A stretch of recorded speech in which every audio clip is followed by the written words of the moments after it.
Senhores e senhoritos, eu tirei um tempinho aqui da minha correria só para gravar esse vídeo curtinho, cara. Como eu tinha imaginado, aconteceu o crash, né, cara? O crash começou ali no Japão, Austrália, Hong Kong, Taiwan, Coreia do Sul. Agora, para quem não tá entendendo porra nenhuma do que tá acontecendo, esse vídeo aqui é só para dar uma explicaçãozinha básica para vocês entenderem. O crash está acontecendo por dois motivos. A recessão dos Estados Unidos, que publicou uma nota semana passada, mostrando que o desemprego lá está muito maior do que eles esperavam. Ou seja, isso significa que o Banco Central dos Estados Unidos segurou demais a taxa de juros muito alta. E quando aumenta demais o número de desempregados muito rápido, automaticamente já se prevê uma recessão, né?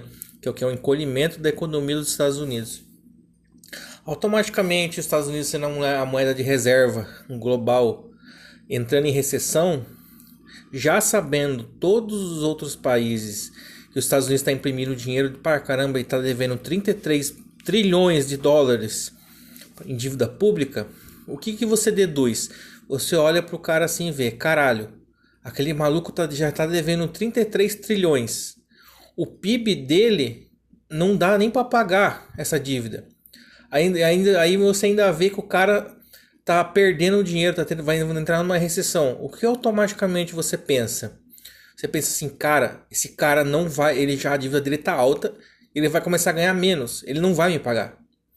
Então esse foi o sentimento de semana passada já, que já fez um caos, né? E o dólar aqui no Brasil se junta com o cenário do Bostil do Nine, o dólar beirando R$ 6 já semana retrasada, agora passada, né? A cotação do dólar em stablecoin, o SDT, vocês podem consultar pela Binance que a cotação ali tá mais rápida. O dólar já tá batendo R$ 6,11 em real. Então, isso que nem abriu a bolsa da B3 ainda, eu tô gravando esse vídeo aqui, ó, são 15 para as 10 da manhã. E vai ter a abertura da bolsa dos Estados Unidos. A gente vai ver o primeiro crash de recessão global com o Bitcoin em cenário. Quando a gente teve o último crash em 2008, foi a crise imobiliária.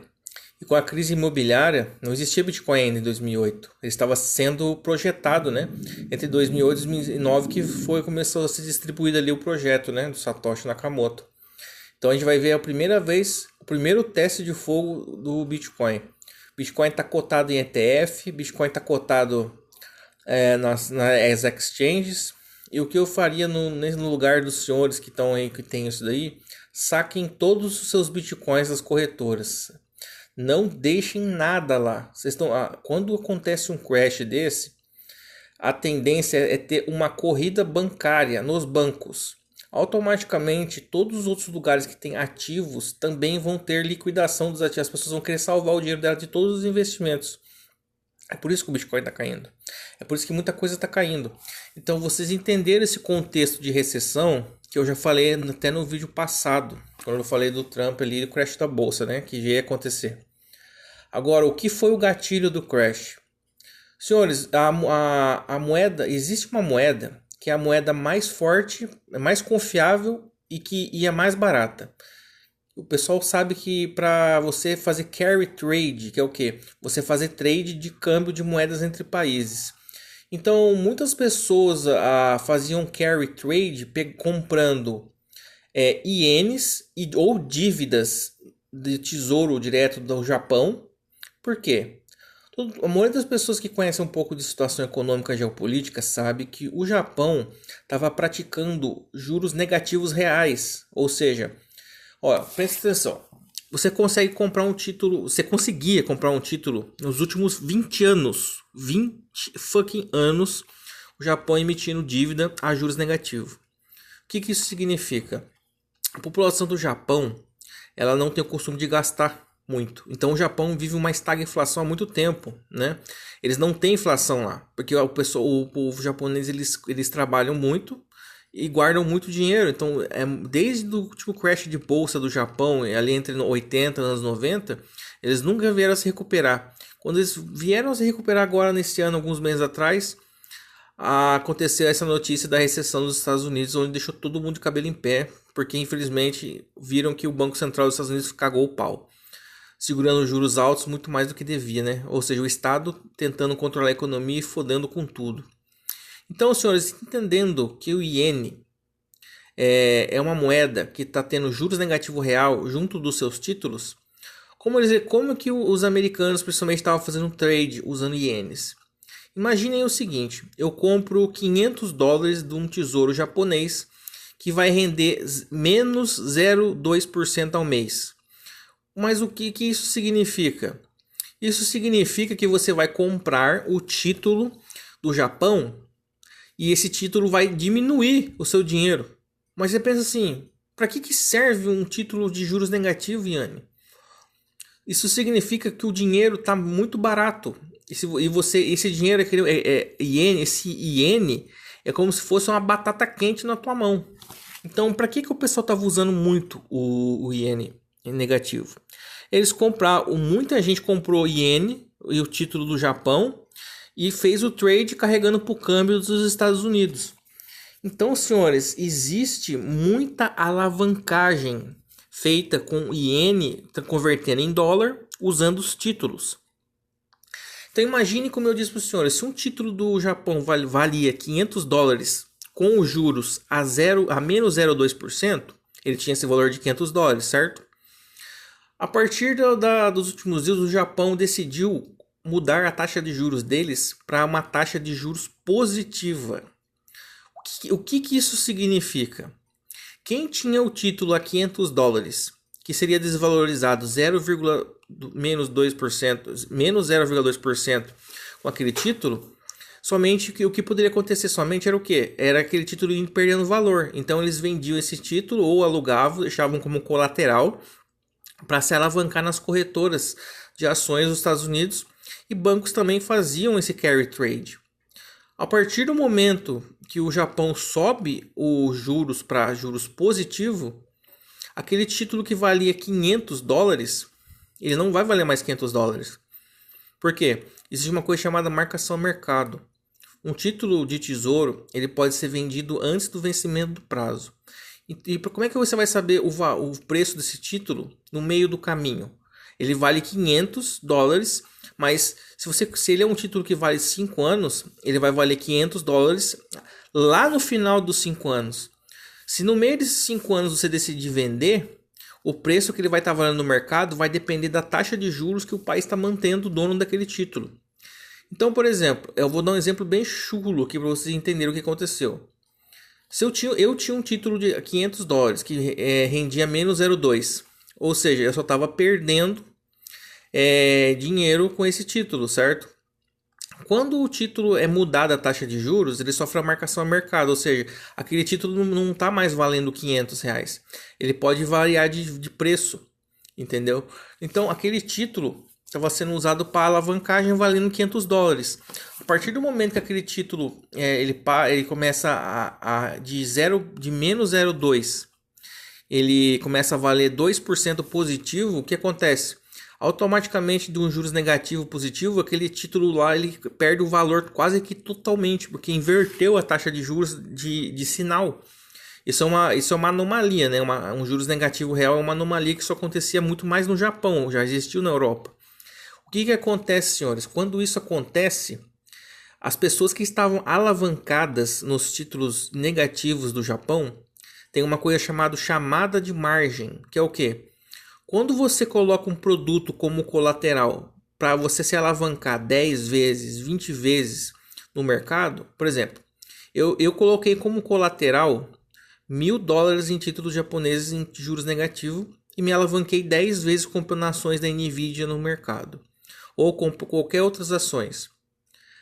Automaticamente, quando o Japão inverteu a taxa de juros, esses meus títulos que eram o meu depósito de fiança, de colateral, ele perde o valor. O que acontece nas corretoras? As corretoras vão lá e chamam a margem para você cobrir o valor que perdeu o seu colateral. Então, quando acontece isso, o que acontece? Imagina o seguinte, eu só tinha aqueles $1.000 de título do Japão, eu não tenho dinheiro para cobrir a margem chamada de margem na bolsa. A bolsa vai falar assim para você: ô Yane, Cara, o seu título aqui, ó, caiu 80% o valor dele. Para você continuar mantendo sua posição, você vai ter que injetar 80% do valor do colateral aqui de volta. Aí, num cenário de desemprego, você já está meio fodido nos Estados Unidos, onde você vai arrumar do nada 80% do seu colateral. Automaticamente, quando você não faz isso, as bolsas liquidam o seu colateral para elas não tomarem tanto prejuízo. Então, o que está acontecendo? Não é só nos Estados Unidos que acontece. Em muitos lugares, os países usaram o iene como colateral por ter juros negativos. Então, muitos lugares estão chamando margem e todos os países, todos os bancos, todo mundo que estava operando alavancado com o iene está quebrando pela chamada de margem. É que nem quando as pessoas fazem day trade com criptomoedas, se alavancam ali 15, 20, 25 vezes e perdem no colateral. O colateral perde o valor, entendeu? Então a gente tá num cenário duplo, que é o quê? Os Estados Unidos já estavam anunciando uma recessão, tentando esconder a recessão a todo custo. E o Japão resolveu mudar a taxa de juros para juros positivo, porque a moeda do Japão contra a moeda dos Estados Unidos, o dólar, estava perdendo muito valor. Então, como a moeda do Japão já estava derretendo por si só, pela economia deles estarem em estagflação, se o Japão mantém a taxa de juros negativa, ele tá ajudando mais ainda o iene perder valor. Ou seja, perdeu a mão. O Japão estava perdendo a mão da moeda. Então, para evitar que o iene se desvalorizasse demais lá no Japão, e o japonês eles estavam comprando muito dólar já e Bitcoin por causa que viram o iene derretendo. O iene, né? Derretendo. Então, o Banco Central do Japão foi lá e inverteu os juros para positivo. Para o quê? Para criar um rendimento em juros para todos os depósitos em bancos e nos títulos do Japão. Só que o Japão literalmente fez assim, gente, ó, desculpa aí, sei que tem aí 80% dos bancos no mundo, investimento, usam a minha moeda para se alavancar. Só que agora é Japan First, Japão em primeiro lugar. Foram lá, colocaram taxa de juros positiva na moeda deles e fuck everyone. Foda-se todo mundo e as bolsas, quero mais que se exploda. Então é isso que está acontecendo, gente. É por isso que está tendo esse crash hoje, que começou de madrugada. E isso se soma à recessão dos Estados Unidos. Existem duas possibilidades para sair disso. Os Estados Unidos ligar a impressora e salvar os seus próprios bancos, e os bancos centrais dos países que estavam com os bancos alavancados. Ou seja, não é só os Estados Unidos. Todos os países que estão crashando. Eles vão tentar salvar os seus bancos imprimindo mais dinheiro ou vão ter que deixar os bancos quebrarem. Então esse é um cenário igual de 2008. Mas não é um cenário que é só concentrado nos Estados Unidos. Esse é um cenário que está concentrado em vários países. Então é um crash que pode ser muito mais forte que 2008. Então a gente vai observar como o Bitcoin vai se comportar na primeira recessão global dele. E acredito, senhores, que se os países fizerem o quantitative easing, imprimirem dinheiro para salvar os bancos, a tendência é o Bitcoin explodir exponencialmente. Porque se aumenta as bases monetárias, o que acontece com o Bitcoin? Vocês já sabem, o Bitcoin é escasso e nunca vai aumentar de quantidade. Quanto mais fiat estiver rolando, principalmente a fiat global do dólar, mais o Bitcoin se valoriza, entre aspas, né? Então, senhores, tem um cenário muito interessante, talvez muito triste, porque isso daí pode causar uma recessão que pode afetar o Bostil aqui. A gente já está tendo problemas com o governo do Nine, com a inflação, e se isso realmente acontecer, o dólar pode disparar mais do que R$ 6,10 e principalmente a alimentação importada, farinha, petróleo, essas coisas vão ficar muito caro, mas muito caro. Por sorte, quando tem cenário de recessão, senhores, o petróleo ele costuma cair, porque a recessão diminui a atividade econômica e geralmente o petróleo cai. Mas se o dólar subir demais e o governo do Nine continuar fazendo cagada, a gente vai ter uma combinação de governo Dilma 2015 com crash 2008. Então não vai ser um negócio muito interessante. Então o aviso que eu dei para quem pudesse estudar stable dólar de cripto ou deixar uma parte da grana em Bitcoin, agora não é mais hora de você enfiar a grana, porque a faca tá caindo, você não deve pegar uma faca caindo. Quem tiver grana sobrando e quiser comprar BTC, vá comprando comprinhas aos poucos durante um dia, hoje, amanhã, durante a semana e para ver o que vai acontecendo. Mas assim, essa é um vídeo meu aqui só de realmente de explicação para os senhores entenderem o que está acontecendo. Vocês vão ver um monte de gente falando um monte de coisa, mas basicamente é isso daí que está acontecendo.